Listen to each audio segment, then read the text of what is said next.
যে কথা বলতে চেয়েছিলাম, আজকে আন্দোলন সংগ্রাম নয়, আজকের সিদ্ধান্ত বাস্তবতা হয়েছে নেওয়ার দেওয়ার বিষয়ে। কথা বলুন ঠিক কিনা? 17টা বছর জগদ্দল পাথরের মতো তাওহীদের জনতার বুকের উপরে বসে আমাদের ইমান আকিদা, আমাদের তাহযীব তামাদ্দুন, আমাদের কৃষ্টি কালচার বলে একের পর এক আঘাত করেছে।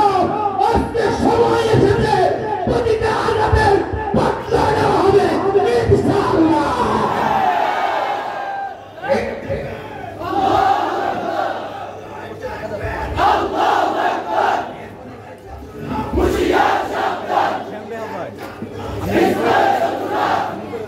আমি প্রশ্ন করতে চাই, সেদিন 2013 সালে ঢাকার নদীর সাপ্লাই আমার নিরহ ছাত্র ভাইদের কি অপরাধ ছিল? মাঠের অন্ধকারে আমার ছাত্র ভাইদের মুখ কাটা করেছে, বিচার করতে হবে। ঠিক করেছে।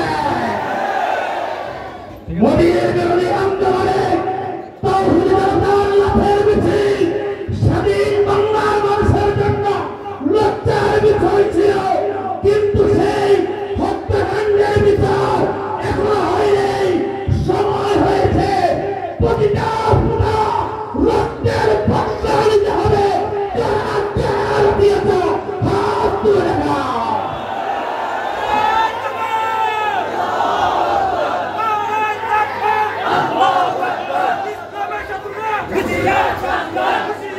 সংগ্রামী জনতা, আজ স্বাধীন সার্বভৌম এই বীর নোয়াখালীর, এই ঐতিহাসিক নোয়াখালীর প্রাণকেন্দ্রে হেফাজতে ইসলামের সমাবেশ হচ্ছে।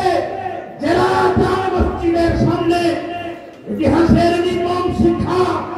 আমরা 2013 সালের পরে আমার ভাইদের আত্মার মাগফিরাতের জন্য একটা ঘন্টা সময় চেয়েছিলাম। জামে মসজিদের কমিটি 1 ঘন্টা সময় আমাদেরকে দোয়া করার জন্য প্রতিদিন করে নাই। মনে আছে কিনা আপনাদের? আল্লামা শিবলী আহমদের নেতৃত্বে সেদিন আমরা রোহিঙ্গার মতো মনে হয় যেন কসুরি কণায় বসে এসেছিলাম।